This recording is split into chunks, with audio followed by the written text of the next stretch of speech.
ম্যাডামকে হারিয়ে এখন দিশেহারা ফাতেমা। এ যেন এক জীবন্ত লাশের হাহাকার। যার জীবনের 16টি বছর কেটেছে নেত্রীর আঁচল ধরে, আজ কার কাছে যাবেন তিনি? ফাতেমার এই করুণ দশা দেখে কি তবে চোখের জল ধরে রাখতে পারলেন না তারেক রহমান? 17 বছর পর দেশে ফিরেই মায়ের বিয়োগ ব্যথা, আর তার মাঝেই নিলেন এক বিশাল সিদ্ধান্ত। সশরীরে উপস্থিত থেকে ফাতেমার জন্য ঠিক কি ঘোষণা দিলেন তারেক রহমান? আজকে আপনারা সাহায্য করতেছেন, আমরা কিন্তু কোনোদিন কারো কাছ থেকে সাহায্য নেই, কিন্তু আজকে আমরা সবচেয়ে অসহায় একটা পরিবার। মানে আমাদের অবশেষে খালেদা জিয়ার ছায়াসঙ্গী ফাতেমাকে সুসংবাদ দিল তারেক রহমানের মেয়ে। কি ছিল সেই সুসংবাদের মধ্যে, সেটি থাকছে আজকের বিস্তারিত এই ভিডিওতে। সম্মানিত দর্শক, আপনারা আরও দেখবেন তারেক রহমানই বা কি সিদ্ধান্ত নিয়েছে এই ফাতেমাকে নিয়ে। নতুন যেই সিদ্ধান্তের কথা ভেসে আসছে সেটি শুনে রীতিমতো অবাক হওয়ার মতো। বিস্তারিত দেখুন ভিডিওতে।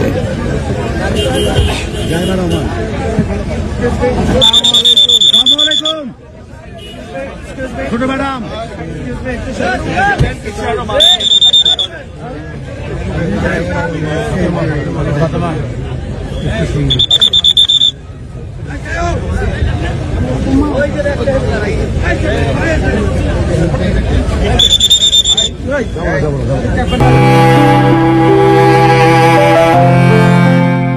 ম্যাডামকে হারিয়ে এখন দিশেহারা ফাতেমা। এ যেন এক জীবন্ত লাশের হাহাকার। যার জীবনের 16টি বছর কেটেছে নেত্রীর আঁচল ধরে, আজ কার কাছে যাবেন তিনি? ফাতেমার এই করুণ দশা দেখে কি তবে চোখের জল ধরে রাখতে পারলেন না তারেক রহমান? 17 বছর পর দেশে ফিরেই মায়ের বিয়োগ ব্যথা, আর তার মাঝেই নিলেন এক বিশাল সিদ্ধান্ত। সশরীরে উপস্থিত থেকে ফাতেমার জন্য ঠিক কি ঘোষণা দিলেন তারেক রহমান? শোনা যাচ্ছে শুধু ফ্ল্যাট নয়, ফাতেমার বাকি জীবনের সব দায়ভার এখন সশরীরে জিয়া পরিবারের। তারেক রহমানের এই মানবিক পদক্ষেপ আর ফাতেমার চোখের জলের সত্যতা জানুন এই ভিডিওতে। বেগম খালেদা জিয়ার প্রয়াণে আজ পুরো দেশ স্তব্ধ, কিন্তু এই শোকের মাঝেও একটি মানবিক দৃশ্য সবার নজর কেড়েছে। মায়ের মরদেহ যখন এভারকেয়ার হাসপাতাল থেকে বের করা হচ্ছিল, তখন পাশে কান্নায় ভেঙে পড়ছিলেন দীর্ঘদিনের ছায়াসঙ্গী ফাতেমা। কিন্তু ফাতেমা আজ একলা নন। 17 বছর পর দেশে ফেরা তারেক রহমান এখন সশরীরে মায়ের পাশে, আর সেই সাথে তিনি দাঁড়িয়েছেন ফাতেমার পাশেও। তিনি স্পষ্ট জানিয়ে দিয়েছেন, ফাতেমা কোনো কর্মচারী নন, তিনি এই পরিবারেরই অংশ। 25 ডিসেম্বর দেশে ফেরার পরই তারেক রহমান হাসপাতালে গিয়ে মায়ের পাশাপাশি ফাতেমার সাথেও কথা বলেছিলেন। মায়ের সেবায় ফাতেমার ত্যাগ তিনি দূর প্রবাসে থেকেও জানতেন, কিন্তু সশরীরে এসে ফাতেমার জরাজীর্ণ অবস্থা দেখে তিনি আবেগপ্রবণ হয়ে পড়েন। খালেদা জিয়ার জানাজার ঠিক আগে তারেক রহমান ফাতেমার হাত ধরে যে প্রতিশ্রুতি দিয়েছিলেন তা আজ টক অফ দ্য কান্ট্রি। সবথেকে বড় চাঞ্চল্যকর খবরটি হল, তারেক রহমান নিজে উপস্থিত থেকে ফাতেমার জন্য ঢাকার একটি নিরাপদ ও অভিজাত এলাকায় একটি ফ্ল্যাট বরাদ্দ করেছেন। তিনি নির্দেশ দিয়েছেন এই ফ্ল্যাটটি যেন দ্রুততম সময়ে ফাতেমার নামে রেজিস্ট্রি করে দেওয়া হয়। তারেক রহমান চান না তার মায়ের সবথেকে বিশ্বস্ত মানুষটি আর কোনোদিন অনিশ্চয়তায় থাকুক। এটি কোনো দান নয়, বরং এটি হলো 16 বছরের ত্যাগের এক রাজকীয় স্বীকৃতি। তারেক রহমান ফাতেমার জন্য একটি স্থায়ী আর্থিক তহবিল গঠনের ঘোষণা দিয়েছেন। তিনি ব্যক্তিগতভাবে ফাতেমার নামে একটি বড় অঙ্কের স্থায়ী আমানত নিশ্চিত করেছেন, যাতে তার সন্তানদের ভবিষ্যতে আর কখনোই অভাবের মুখোমুখি হতে না হয়। তারেক রহমানের স্ত্রী জুবাইদা রহমানও ফাতেমার শারীরিক স্বাস্থ্যের বিষয়ে ব্যক্তিগতভাবে তদারকি করছেন। ফাতেমা যখন প্রথম ঢাকায় এসেছিলেন, তার একমাত্র চিন্তা ছিল সন্তানদের জীবন গড়া। তারেক রহমান সেই দায়িত্বটিও এখন সশরীরে তদারকি করছেন। ফাতেমার সন্তানদের উচ্চশিক্ষা এবং তাদের জন্য কর্মসংস্থানের সুব্যবস্থা করার দায়িত্ব নিয়েছেন তিনি। প্রয়োজনে তাদের বিদেশে পাঠানোর ব্যবস্থাও করা হতে পারে। তারেক রহমান এবং জাইমা রহমান পুরো পরিবারই এখন ফাতেমার পাশে। দেশে ফিরে তারেক রহমান যে মানবিক দৃষ্টান্ত স্থাপন করলেন তা বিরল।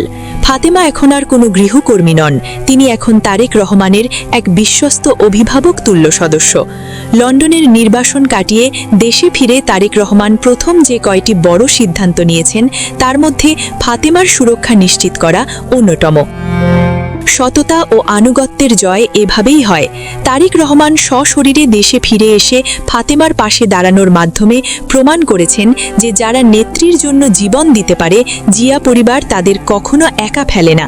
তারেক রহমানের এই মানবিক পদক্ষেপকে আপনি কিভাবে মূল্যায়ন করবেন? কমেন্টে আপনার মতামত দিন।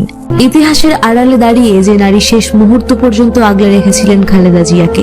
ইতিহাস সাধারণত লেখা হয় আলোয়, ক্ষমতার আলো, মঞ্চের আলো, ক্যামেরার আলোয়, কিন্তু ইতিহাসের সবচেয়ে মানবিক অধ্যায়গুলো অনেক সময় জন্ম নেয় ছায়ার ভেতর, নীরবে। ঠিক তেমনই এক নীরব ছায়ার নাম ফাতেমা বেগম, যিনি কোনো পদে ছিলেন না, কোনো ভাষণ দেননি, কোনো সিদ্ধান্তে স্বাক্ষর করেননি, অথচ বেগম খালেদা জিয়ার জীবনের 1.5 দশকের বেশি সময়ের প্রতিটি সংকট, প্রতিটি অসুস্থতা, প্রতিটি নিঃসঙ্গ রাতের অবিচ্ছেদ্য সঙ্গী ছিলেন তিনি। আজ জানাবো এক গৃহকর্মীর অবিশ্বাস্য আনুগত্য ও 16 বছরের এক নীরব সংগ্রামের গল্প। ইতিহাসে থাকা এই নারীর গল্প যা জানলে আপনার চোখে জল আসতে বাধ্য।